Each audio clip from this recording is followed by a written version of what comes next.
I am uMailodi, I'm an artist, ngicula hip hop, ngihlala kaMashu la ngihlala khona.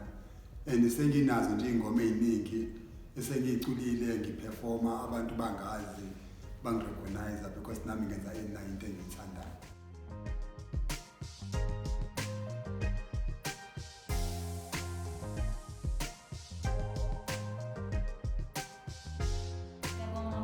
Ukuthi ube nathi namhlanje sicela uzwe isitori sakho imvelaphi yakho. Okay. Ubani uMailodi? Okay, uMailodi uThabo kaMkhize, ngizalelwe kaMashu ePolyclinic la ngizalelwe khona, ngakhulela eThekwini, ngakhulela eDrobheni. I was a street kid somfanyana omncane, ngakhula eDrobheni, ngicelelwe 10 cent kubelungu, sikhula nje ngokujudana samajidi, yabo umuntu esayingane esemncane just because i-background ekhaya kwayingekho right vele, yabo owabazali uthi umama uyaphuza nowahlala nobaba, so ugcine nawe usuwenza njani usuphuma ekhaya. It was 1989 semncane, fike eDrobheni senza lezo zinto, khakati imoto sicela 10 cent sami sodlala imishini, umuntu wakhula sahlala kuma place of safety ekwakuthi iBayhead. La sasiqoqwa khona la eDrobheni sibizwa ngo-Standing Looking because sahlala izulazula nje la eDrobheni silokho izulazula, so amaphoyisa-ke lokho esithatha-ke sifaka ku-place of safety. Masifika ku-place of safety afika umuntu afika adlala ibhola, sidlale no-boxing khona sihluphana, yabo lonto umuntu ekhula ngake ngadlala ne-boxing-ke futhi, yabo. From lapho ngaphuma ngabuyela ekhaya kaSi. Ngathi mangihlala ekhaya kaSi thola ukuthi ayingeke futhi impilo futhi senjani isabheda yakabe right, yabo. Then I go back to estradini again, khulile estradini umuntu so estradini into enzakalayo the more ukhula ngokwenza lezi zinto ezincane mhlawumbe uthola ukuthi unjojo 2 run, so lento igcina ikhula nakhona nawe ugcina ufuna ubugebengu okuthe ukuhlakanipha because abantu osuke ukhula nabo enhlala nabo basuke benza ubugebengu nabo osebuthe. Agcina umuntu eqhakeza imoto zabelungu, agcina umuntu ehluthi izikhwama zabelungu, yabo from ehlithweni izikhwama, yaqala umuntu lapho aboshwe kolento zana ko-juvenile kuma place of safety, yabo. Aphume from lapho, it was 1991, ngabuyela kuphi ngathatha ubaba ngabuyela ekhaya eNdwedwe. Ngahlala ekhaya eNdwedwe ngithi ngahlala mhlawumbe about 3 years kanje, yabo. Ngahlala ngathola ukuthi ayino ilife futhi nakhona ayikho right. Ngafunda nje khona, ngafunda second year up to 1 no 2, then ngabuyela la eThekwini. Mangibuyela eThekwini ngahlala kaMashu, ngabuyela la estradini straight. Ngathi ukuhlala estradini kancane, ngahlala kancane, ngafuna umsebenzi, ngathola umsebenzi kwelinye ihhotela kaSteers eBeachfront. It was 1995, yeah. Ngathola umsebenzi eSteers, ngasebenza khona, ngasebenza.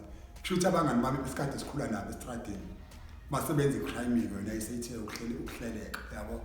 So ngalezi zinto lezi ukuba yithatha uma umuntu babona begqoke kahle be-afforda but ungazi ukuthi njengoba begqoke kahle imali bayithathe kuphi, yabo. So nami-ke ngalokho ngikhala ngaze ngagaxela kubona, yabo.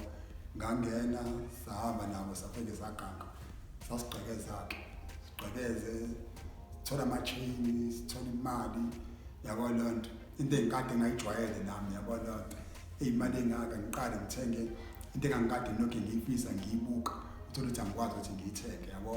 Khambe ngithenge omatezi, athenge e-Third Base, khona isitolo okuthiwa ise-Third Base kusekhona i-The Wheel la eDrobheni, yabo. Siye ko-The Wheel sithenga ama-Boys of London, amajini neyikhipha zakhona, yabo. Siqoka like ama-Americans, yabo. So wephila-ke umuntu lelo bugebengu yamngena wagcina umuntu eseyingene ngempela, yabo. Umsebenzi uyekile leso sikhathi? Angabe ngawuyeka, ngabona ukuthi engeke u-500 ngangihola ngenyanga ngibuka la. Ongenza ngosuku olulodwa? Ayina, yabo nje futhi 500 kwakuba imali yeskipa, yabo. Lonto umuntu uthola ukuthi usitshontshe inyakanyaka zemali medayisa into eningi, ngathola imali eningi, ngabotha ingeke engathi singiyayibambezela ngalento leyani na yokusebenza kaSteers ngiwasha izitsha ehhotela, yabo. Lonto okay. From lapho-ke umuntu waqhubeka-ke ne-crime, yabo.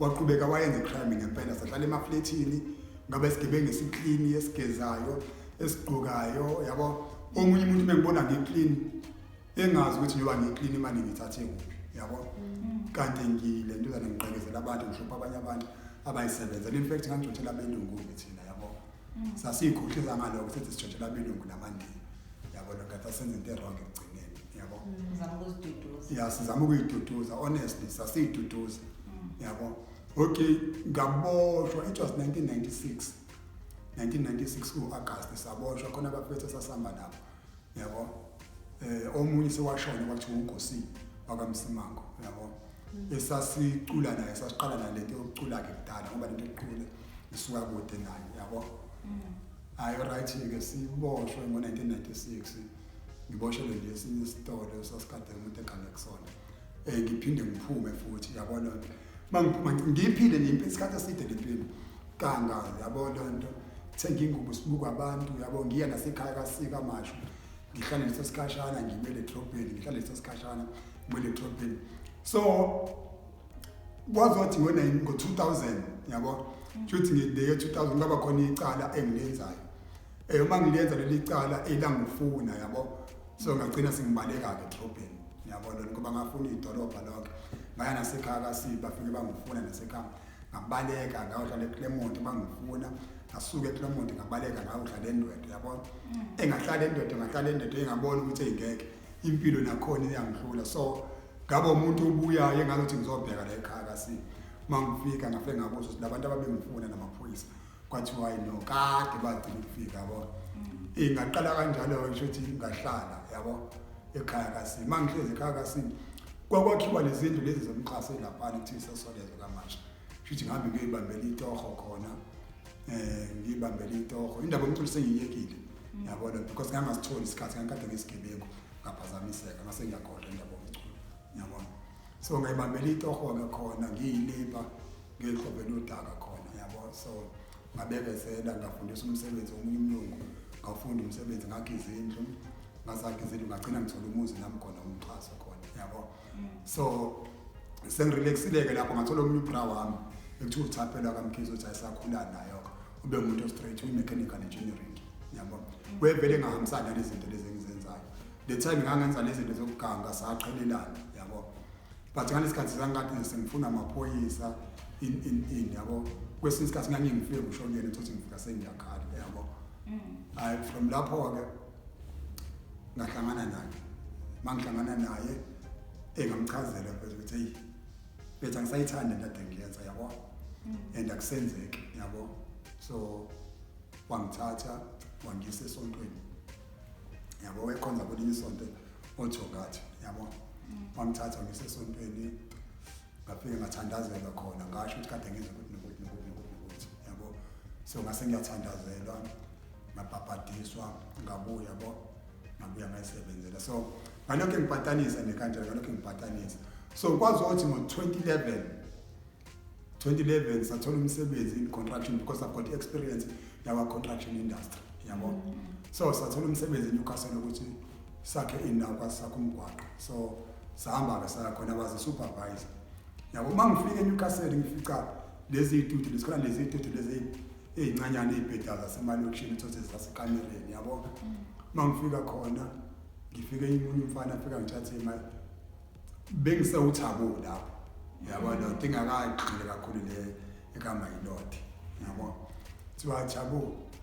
ngithi mina shaka bafethu nje ngithi ayino ngikrenda yabo mase ngiyabuze uba umuntu oba nabaculayo nabarecordayo yabo because into ayivele kumina ngaphakathi bese kuthiwa no ukhona umuntu mfethu la orecorda athi uNtuza yabo lonto amase siqede ukusebenza mase ngithi ayino awusame ngisokubona bafethu ngifika ngiyafika ngiyambona nangempela sixoxa athi uthi ayino uyena uyarecorda unawo ama-beat yabo bese ngithi angilalelisa nje yabo ayingilalele yabo mengilalelise enye i-beat ngiyithanda bese ngiyabuza ukuthi ubani osebenze lana ukhona usazosebenza yabo athi ayino akekho usazosebenza mfethu lana yabo bese ngithi mina ngingagibela yini yabo athi ayino ungayigibela yabo angiqale lapho-ke yabo la ngishaye yabo ukuthi kuseni ngihamba ngiyosebenza mangiqede umsebenzi emgwaqeni ngiyabuya ngizakele ntambama yabo sifike lapha nempela ngishayo engishayayo and ngangihlala 2 weeks ngaleni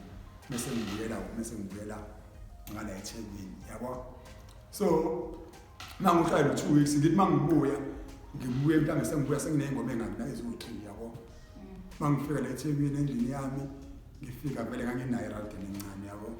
Ekuthuke bonke abantu sengidlala ingoma yami yabo. So from lapho ke yabo lonto ayingiyibambeke yabo. Angiyibambeke ngiqede ukusebenza eNewcastle ngifike nangale eThekwini ngilokho ngiperforma ke ko Cambridge mangizwe la kukhona isound khona ngasekhaya yabo. Thothi ilanga liyashisa ngifike ngicela baphethe ngishayisa lana yabo ngiperforme. Ngingayigijimisela indaba yani nayo imali because umuntu esafuna kakhulu ukwaziwa nanokuthi abone abantu nanokuthi abantu babone ukuthi okay lento yakhe iyenzeka yini because ubona ngabantu nebe respond ukuthi hayi lento yakhe iyenzeka yabo. Anangempela futhi ngiqhubeke ke lokho ngiyenza yabo. 2012 yabo ngiyenze yabo lonto 2013 ngiyenze bese ngiyaqala ngihamba ama hip hop show yabo. Khona ishow nje yayikamathi bakuthi Sunday session yenziwa abanye abafethi kaDidizi yabo lonto. Ayinakhona ngifika uthola ukuthi abantu abakwazi kunalesitala sekuthi ke la kulento ethi hip hop mawungaziwa umuntu ukakuthathe kancane engayazi ingoma yakhe akuthathe kancane yabo lonto. So fanele uprove now ngengoma yakho zokuthi mawufika uyidlala khona abantu bakhale ngempela kuyima beqala benjani abekuhlonipha yabo. So I know nangempela ke nami ke ayengifike khona mangifika ngosuku lokuqala bafike bangigabha lofa yabo lonto uthi ifethi no so late because babengangazi vele yabo lonto. Kuthiwa no yenzeka once a month lento. So njengoba yenzeka once a month iqala ngo11 yabo. Bengikhona ukuyamela nengane yami ke mina intombazane yabo lonto. Thothi ngihambile nayo yabo mangiyakulento yabo ngoba isemini.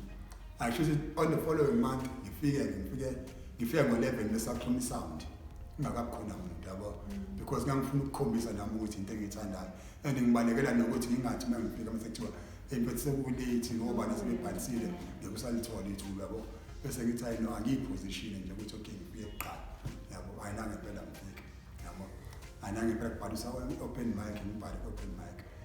Ayingeneke ngicula ingoma engangiyicula khona ingoma ethi bawubona banamehlo. So leyo ngoma leyo ngangikade ngitshontshelwe lapha endlini ngaqhakezela ngantshontshe into zami ngitshontshelwa abafethu ababhemi unga yabo.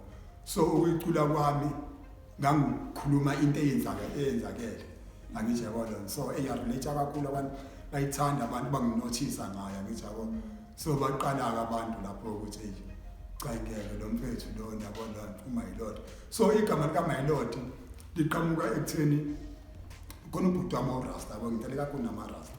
So obviously ukuthi mekubingelela at my lord yabo at my lord. So nami ngase ngiba nokuthi njoba nguThabo bengibiza ngoThibothathu ekhona uThibothathu usebenza kwimetro yabo. Lento izokuhlasha yabo lo mangiyiveza ukuthi ngithi uThibothathu automatically abantu bazocabanga lo waThibothathu yabo. Ngase ngithi hayi no angishintshe igama lami ngayibiza ngo my lord yabo. Ngiqala ngesangidlala so ayilahamba ngempela ke igama my lord yabo. Uright ke kwaqala ke nalapho abantu bangibona ke banginothisa ke abantu yabo lo. Should makukhona nje ama event akhona mhlawumbe uthi umasipala wenza something eKK yabo lo content ontshwayo umuntu abe khona. Singakagijimisa imali lapho yabo kube khona into enziwayo sibe khona yabo kube khona event ufike ucele ulinde mhlawumbe uthi uzolinda lokho uthi uzongena uthi khona umuntu ofika manje afika angene phambi kwakho ungangeni wena yabo. Uperform ungayikhokhela imali uthi kusuka abanye abantu bakwenye indawo uthi angithola imali angithi yabo lo. Go workshop ufike workshop uthi sigcwele sama artist umuntu afika acule khona bakunothisa abantu yabo lonto. Endaweni nendawo nje la uthola ukuthi mhlambe ngiyacula uthi ngiyafika khona yabo lonto. Ngiyafika lokho ngiyivese baze bangazi ke abantu abaningi. Kodwa into eyinkinga kuyona yonke lento umuntu uphambana nani na uphambana nemali yabo. Imali akayitholi uyacula impela ya abantu bayakwazi bayijabulela ingoma yakho yabo lonto. So mase kuba khona ama workshop ke la imbizo lezi zomculo zomusic yabo ekuyizona engibona ukuthi mina sengisize kakhulu yabo because bengithi mangifika kulezo imbizo lezo ngilalela abantu abahlukahlukene abasuke bekhuluma yabo. Izwebha la umuntu afika khula khona wakhula nangeproduction ukuthi if mawenza ilento zana umculo fanele wazi ukuthi uya investor kwiproduction yakho yabo because isikhule singayazi nabo ukuthi okay umusic uyamixwa uyamasterishwa angithi yabo lo khona fana uregister ko-SAMRO, fana uregister ko-ICR code, zonke lezo zinto angithi yabo. So zonke lezo zinto the time usuke uhamba ama-workshop, the more umuntu ekhula manje nge-information umuntu asuke eyithola yabo. So yaqala ingqondo yami nami lapho yabo, yathi qaqaqaqeka because bengafundisa umuntu bekuyindikela kwami yabo. Ayi ngalokho ngiyenza ke ngwa-attenda kama-workshop yabo, ngwa-attenda nane-information yabo, ukuthola information. Hayi ngaqala nami ukuthi hayi no la hayi ngiyakhula uma ngithola imali la ngoba no ake ngilungise ingoma yami eyodwa. Ngalungisa ingoma yami eyodwa kwakuthiwa inkunzi yabo, khona ingoma yami ekwakuthiwa inkunzi ngayilungisa yamixwa yamasterishwa ngayithatha ngayifaka ukhosini. No, before ngiyifaka ukhosini ngabona umusic mode dlala eradini, ngayibuza ukuthi okay ukuze ingoma yami idlale eradini fanele ngenze njani.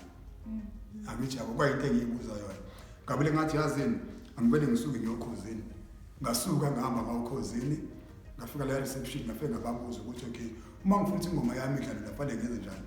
Banginikeza lenye form yabo enama requirement ukuthi fanele wenze u1 no2 no3 no4 no5 no6 no7 yabo. Okay ngayithatha lento ngaqala ngenza leyo nto.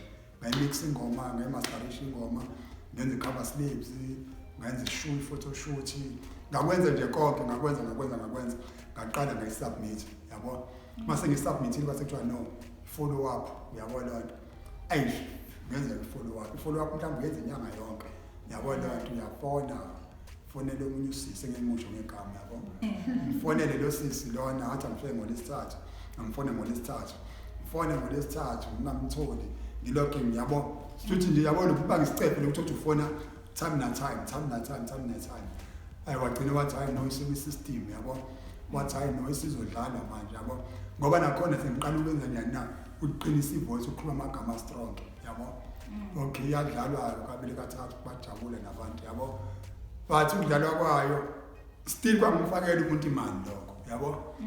Uthola ukuthi uyabona ukuthi abantu they making money, abantu bayenza imali kodwa manje akakutshela umuntu ukuthi mfethu ukuze wenze imali fanele wenze nje yabo. Lo ukuze wenze imali fanele wenze nje yabo. Umuntu engaunderstand zonke lezo zinto even ushinda bazanazo ama companies yabo.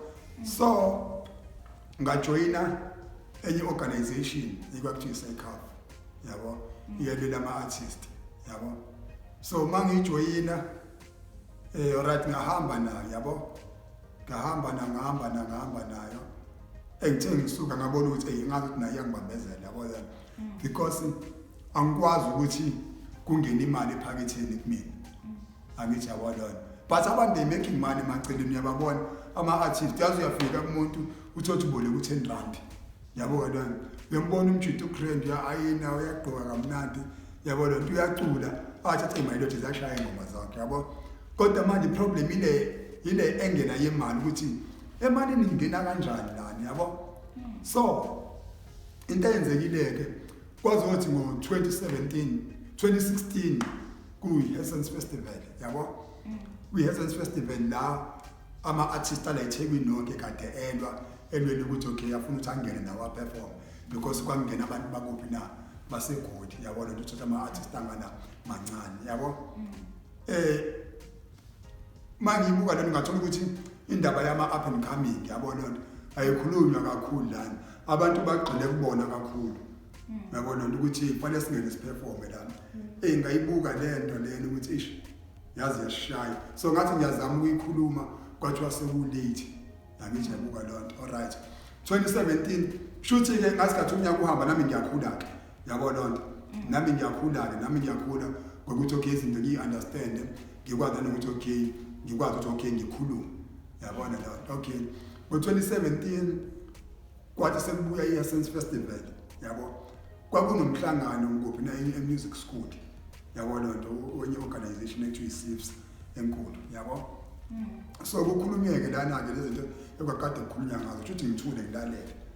Kuthe nje umhlangano usuzophela bese ngiphakamisa isandla ukuthi bese ngiyabuza ukuthi bafethu yazi lana ngiyanizwa niyakhuluma nonke kuzi-Essence Festival lana but angizwa kukhulunywa ngendaba zama-up and coming ama-artist. Angithi yabo lona. So lona kusaqhutshekwa khona ukuthi okay ama-artist asafufusa asaqhashazwa namanje yabo lona.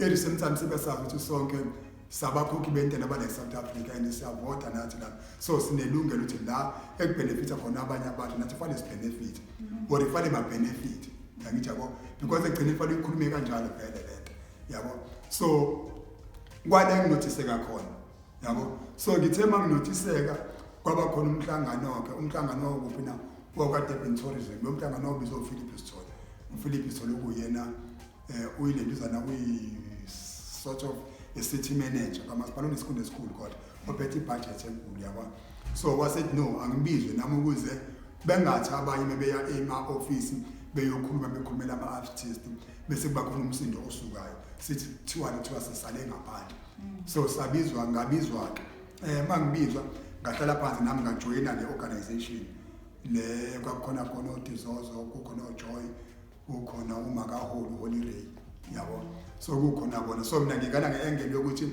ngikhulumela inani ama-up and coming ama-artist yabo so from 2017 kuyesense yaqala yayiphuma emalokishini-ke lapho yabo lona so saqala safaka abantu abawu-18 ama-artist ayihola u-5,000 bonke yama-up and coming yabo kwakuko-Max ko-MJ ko-Magaba iko-Artisan yabo lonto up until yaze yagcina kuphi na yagcina e-ICC yabo la yagcina khona i-ICC yabo so from lapho ko-2017 ngokuthi-ke nami-ke sengiyakhula-ke manje yabo for example lokho ngikhuluma nokuyi-understand i-structure ama-artist ukuthi ama-artist yini kahle into abhekene nayo yabo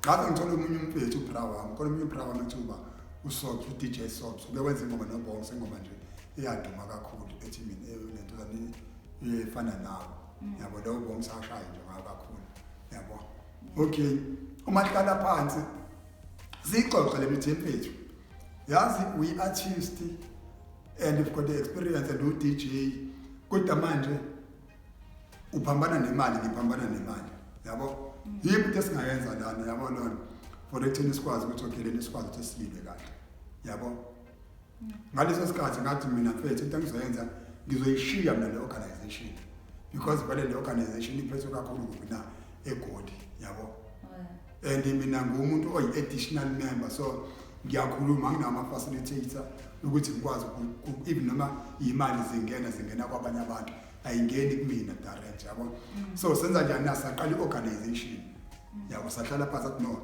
asifome i-organization esizothi imbumba Creative Business Forum yabo okay siqale-ke imbumba i-Creative Business Forum uma siqala sahamba ama-department wonke siyipresenta kuma-department ukuthi okay siyimbumba yabo lona imission ne-vision nama-objectives ethu nanka yilawo yabo lona so sicela ukuthi sisupporteke yabo nakhona-ke akuyona into oyikhuluma nje elula yabo lona so salwa sahlala phansi ukuthi no besicela ukuthi i-event ne-event ulentuzana uDurban Tourism ayikhasayo kube ne-clause yokuthi ama-up and coming awu-3 noma u-4 ayangena perform akhokhela wonke umuntu nje azokuxhasa kuma-event kwahlala phansi kwaliwa yabona sangazwana sagcina sizwayo nekugcineni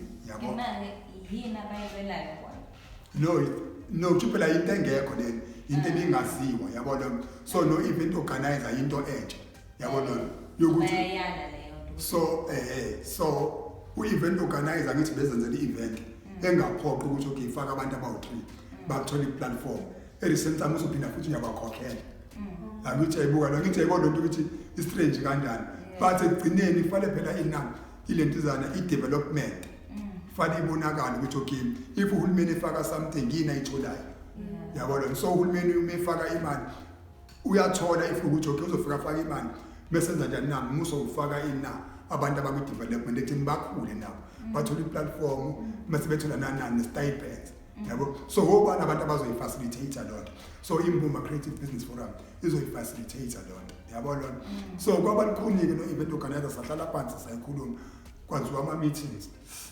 washo-ke no-business support ukuthi no lana into esiyifunayo thina yilento ezane i-development i-investment ukuthi okay if kukhona esikufakile yabo lo sicela nathi okay sibabone laba nje basifaka something la sinathi nje basifaka nathi nizosifakela ina ama artists lawa safufu samangami na out 3 aperforma kokhe yabo so kumanje ke lonto iyenzeka yabo lonto from 2017 yabo ka lonto iyenzeka nje lonto nobubona thothi ma event amaningi ngihlale ngikhona mina ngisuke ngizolento ngisuke ngizowitness ukuthi okay ama artists engwane thini aphatheka ngendlela right yini ayaperforma kahle yini ayakhokhelwa yini yabo because kwesinye isikhathi o event organizer abayihloniphi lento yakithi yabo ngokuthi umuntu mhlawumbe usuke engayi-understand nokunye amthathe kancane umuntu kanti lonto siyayiqeda yakithi yabo so that's why senza njani siba nama-meeting in the final level even kusho kwa-Department of Arts and Culture yabo lonto siyayifaka leyo nto yabo so imbumba ukusebenza kwayo asigcini ngokuthi mhlawumbe ama-artist athole i-platform yokuthi aperform we also ukuthi siyawa-educate yabo lonto uthi okay bafethu it's not about ukuthi ubambe i-mic la yabo lonto siwafundise ngendlela yanayo ukuthi okay ibhizinisi ulenza kanjani yabona ya ungaphambani nemali yabo lonto siwatshela ukuthi okay uDurban Tourism uxhasa ama-events so ulenza kanjani ibhizinisi noDurban Tourism angithi yabuka loyo uma ufaka iproposal kuDurban Tourism because uDurban Tourism udila kakhulu nani na netourism yabo lonto ulanda abantu udayisa ithiko so iproposal yakho kufanele yenze njani fanele ilink kulento abanjani na abayenzayo bona yabo also ubusiness support ubusiness support nayo futhi iproposal yakho fanele ilink kubona yabo no parks recreation naye futhi fanele iproposal yakho ilink kubona also arts and culture futhi province or national fanele njani fanele ilink kubona angithi yabona right bese siphinde siyabafundisa ukuthi how to open the company angithi yabona nezinto CSD or vendor number angithi yabona uqala icompany angithi yabona uqala uqala icompany ukuthi okay to start your own company what is important yabo and asidini nama-artist alento acula kuphela uyabona sidila nabantu abenza visual art or fine art yabona into videographer abantu abashuthayo angithi understand lo ukuthi bonke labo bantu through i-radical economic transformation yabona lo fanele bayibawulentuzana imali ibuyele kubona abantu angithi yabona lonto because we understand ukuthi isimo esiqhamuka kusona thina njengabantu abamnyama siqhamuka esimeni esiblind kakhulu esinzima la uthola ukuthi izinto bezizenza kodwa ngokomnotho sisele kakhulu so sifuna ukuthi i-radical economic transformation i-apply kumuntu uthola ukuthi okay kufanele ube nesound yabona isound ezokwazi ukuthi okay usomabhizinisi omncane kwi-creative sector because kwi-construction industry lezo zinto ziyenzeka uyabona so lo manje silwele ukuthi lento enze njani na ingene nakwilento nakwi-creative art angithi yabona lo so zonke lezo zinto izinto mina ezingenze ngaba recognized because angisayiniwe mina angisayine ikhampani yabona kodwa nje ngokuhlupheka ngihlangana nabantu abahlukahlukene yabona nokuqala i-organization imbumba kuvule lokho yabona uthola ukuthi ama-event even kwi-fact umuntu uyangena perform ahole yabuka lonto kodwa underground wonke ama-event akhona umuntu lethela ikhalenda sifaka abantu with abanye abafowethu esisebenzisana nabo angithi yabuka lonto so nje umuntu usaqhubeka even namanje angithi yabona for ekutheni akwazi ukuthi enze njani asize impilo zabanye abantu yabona so that my lord ke lo my lord angithi yabona lonto ya nanokuthi ke uma usebenzisana nabantu kufanele uzehlise phezulu yabona mina lonto ingenza ngingabi nasibuko yabuka lonto angisabi ukuthi ubamba ulayini emathekisini angakabi nayo imoto but I know ukuthi ngizoba nayo imoto ngoba vele ngiyasebenza yabona so I know ukuthi abantu abaningi dumile abantu abaningi yabo mhlawumbe umuntu uzayitshela ukuthi uthi my lord unemoto uma kano simple is because nje ngenza izinto ezi-right kubantu yaboka lonto and into soyethu ukuthi okay sifuna abantu babe right bonke kuyona yonke indawo eKZN jikelele angithi yabona lonto kuyona yonke eKZN ngokuhlukahlukana ama-cherry ama-jita yabona lonto asibekhulu labangakhuleki ngama-genre wonke ahlukahlukene yabona lonto because yona into soyethu leyo esifuna ukuthi siyenze angithi yabona ukuthi umuntu asizakala uma ukuthi right khona information angenayo simbize senza ama-workshop sibambela thina we don't believe ukuthi okay fanele sesibize umuntu onegama yabona ezosibambela i-workshop because lento ezosifundisa yona into esiyaziyo yabona into ehlale zifundiswa each and every day izinto ehlale zifundiswa kulama-workshop kukhulunywa ngento eyodwa so thina sincamela ukuthi okay ama-workshop ethu sewenze abe formal yabona lento siwabuza mathi okay nina baphethu yini enidingayo nifuna kwenzeleni nifuna kwenzeke kanjani yabo bayikhulumele bona abantu bengalaleli kuphela yabo lonto abuza afake input yakhe angithi yabona because phela lento egcineni is about abantu it's not about us even nathi noma kuthiwa siya leader yabo although president we-organization kodwa kufanele ngenze njani nami kufanele ngilalela abantu ukuthi okay yini abayifunayo yini abayidingayo bona angithi yabona lonto ukuze into abayifisa ibe njani ibe impumelelo nathi uma sisuke sihamba sekuma-department sifike sisho kuma-department ukuthi okay nathi into abayifunayo bafuna ukusizwa ngalokhu so nina ikuphi ningakwazi ukuthi nikwenze yabo so abantu-ke umuntu mhlawumbe efuna uba u-event organizer siyamthatha simfundise ukuthi okay into yokuqala ebalulekile i-proposal awuvele uthi nje ngifuna ukwenza i-event yabo uvele ufonele ikhansela yazi ngicabanga ukwenza i-event ehall angithi yabo kalona so uhlala phansi u-understand ukuthi okay how to write a proposal if ungakwazi ukubhala i-proposal kunabantu aba-specialize for ukubhala ama-proposal uhamba uya kuyena ufike umchazele i-idea yakho ukuthi phethe i-idea yami ikanje nakanje yabona akubhalele akucharge leyo mali yabona bese siyakutshela futhi ukuthi okay ile ndizana i-proposal yakho uyisubmitha la okumnandi-ke thina if ma uyi-artist le-organization imbumba yabona asikuyekeli yabo asikuyekeli into siyenza nawe kuma-department sihamba nawe futhi sikuprotecte ufike into yakho ipresente kwi-department sikhona lana sifake input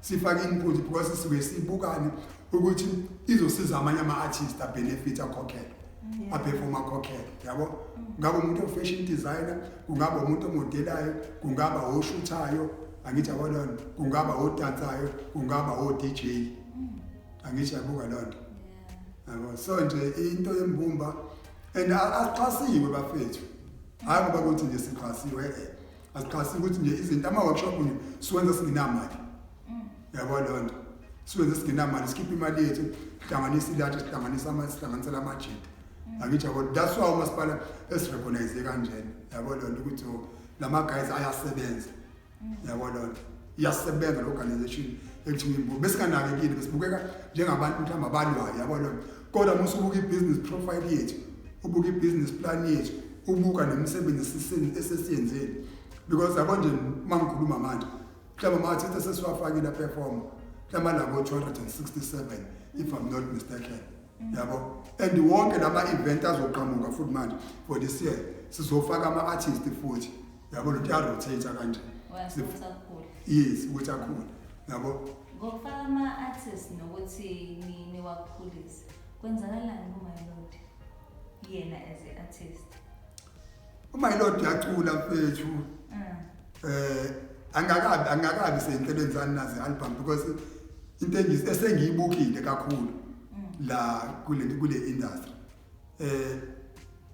fanele ube nemali for ukuphusha into zakho because to be honest with there's a lot of corruption lana angifuni uqamba amanga yabona lona yabona nje uma ubuka i-TV ingoma edlala kudlala ingoma ezodwa ku-TV also eradweni kudlala ingoma ezodwa and mawujabhekisisa abantu abavela abanjani abanemali angithi yabuka lona and bakhona abanye abafana abanjani na abalento bathi badope yabona abadope aba-right aba-relevant kodwa bashawa ukuthi na abanayo imali angithi yabona yokuthi mhlambe abribe compania angithi yabuka lona omunye uthi mhlambe ina ukukhokhela ukukhokhela ividiyo yabo so abanye bashawe lo pressure so mina ngendlela engidalwe ngayo yabona I believe in that ukuthi because umuntu ophilayo uma ngiphila ngikwazi ukuvuka ingane yami iye esikoleni le pressure leyo ukuthi okay ingeke ngoba ubani usekhiphe ividiyo angigcine mhlawumbe sengidayisa ngomphefumulo wami ukuze ngibe nemali nami ngikhiphe ivideo. Angithi I understand alone because I know ukuthi kuyashintshwana la. Yabo lo if my turn ingakafiki isuke ingakafiki, that's what I believe.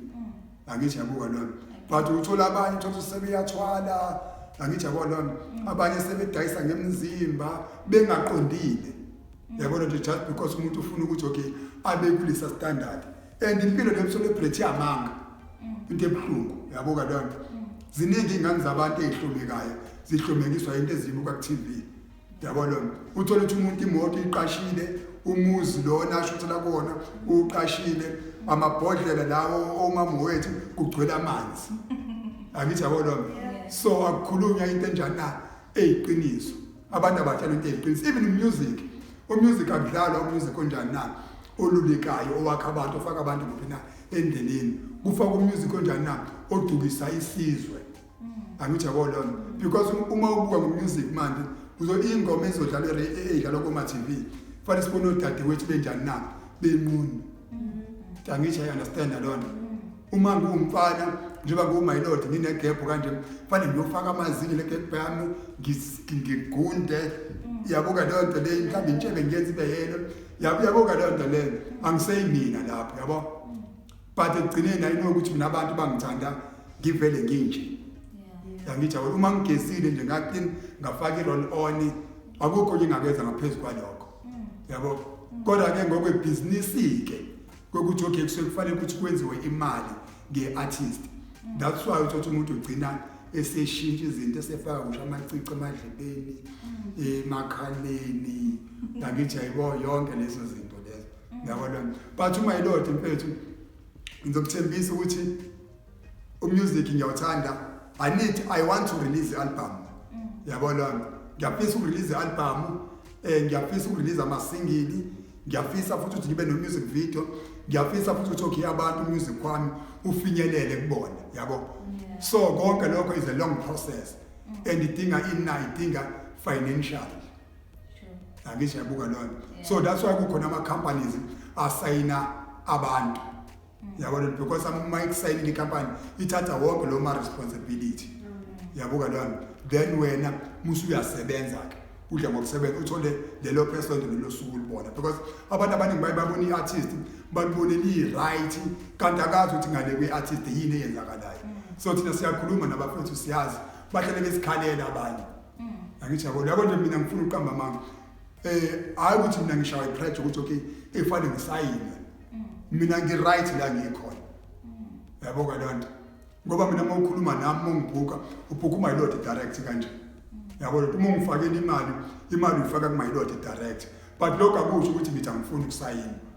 Yabo lo uma efika umuntu efuna ukungisayina we have to sit down ngibone ukuthi okay uza nani ukusayina kwami mhlambe kule mpilo engiyiphilayo ngizoshona phansi noma ngizoya phezulu yini because that's a business. Ngithi yabo kalonto awusitshela ukuthi inspiration kumculo uMyLord awenza isukaphi noma usucula ngani? Ngithanda ukuthinta kakhulu izinto ezenzakalelile mina mfethu especially empilweni yami. Yabuka lonto. Yeah because nami ngifunde kanjalo. In fact umculo ke ngase nga-inspire uTupac lethi amanga ngangikade ngisayisigebengu yabo lonto kudala. Ngangithanda ukulalela yena kakhulu. Angithi yabo lonto uTupac oDRE Contact and Harmony yabo lonto.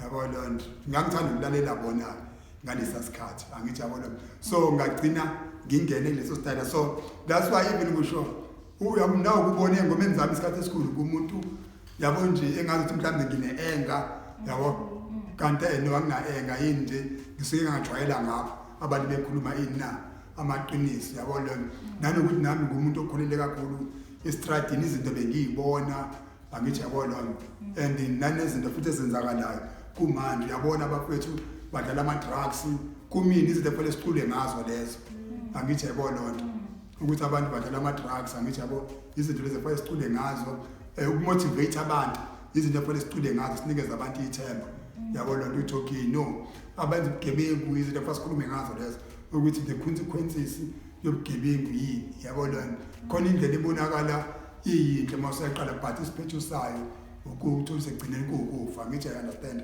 zonke lezo zinto so imusic enjalo awuyitholi into oyithola nje uthola ukuthi asamsenkwarini ngiphethe ingane ngiphethe abantwana ngiphethe utshwala yabo lo and utshwala lobo kuyibona ubulala abantu bese siphuzile siluze focus yabuka lonto yabo ne siyabonga ukuthi ube nathi namhlanje no ngiyajabula kakhulu ukwazi umayilonda ukuningi esikufundile ngawo namhlanje sisesikhathini se culture se heritage day and abantu bazi ukuthi i-culture into eninzayo if I'm making sense it's something that you'll do in a society and izitori zethu ukhulela elokishini ukhulela emakhaya it becomes a culture and umculo wakho ukhuluma ngaleyo culture i-culture yokuphanda you know i-culture ukuthi uzazi uzimele zomuntu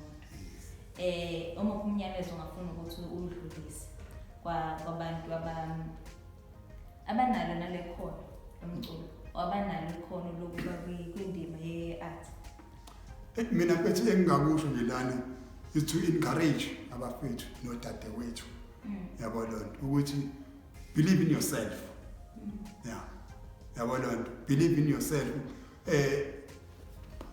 uma ifila lento yenze ungayivaleli futhi ekhoneni yabo lonto zama ukuthi uxhumane nabanye abantu ungabanaki ukuthi abantu bathini yabo lonto ngoba mina ngikutshela ngami mina futhi baningi abantu bengireject ngirejectwa abantu abaningi mina futhi bengibukela phansi I'm sorry ngisho lo phansi mina ukubukelwa phansi ngibonile ngoba bekwenzeka kumina uqobo lwami ngiyakwazi manje ngisilima ngento eyodwa ke mina mfethu ngikhulile estradini ngabo sikhothini yabo so lezo zinto umuntu ufana into ayishaya ngalana idlulele yabo ngingaphenduli futhi ngimbuke ngisho ukuthi eyilona yakamazi umayiloda yabo babengibiza ngomqebhobhe estradini ngithi yabo so le mfethu into engayisho ukuthi abafethu nodadewethu ababekezele umuntu alifeze iphupho lakhe ngithi yabona if you got the dreams yabona to make your dreams come alive yabona nenye ingoma yami esho nje kanjalo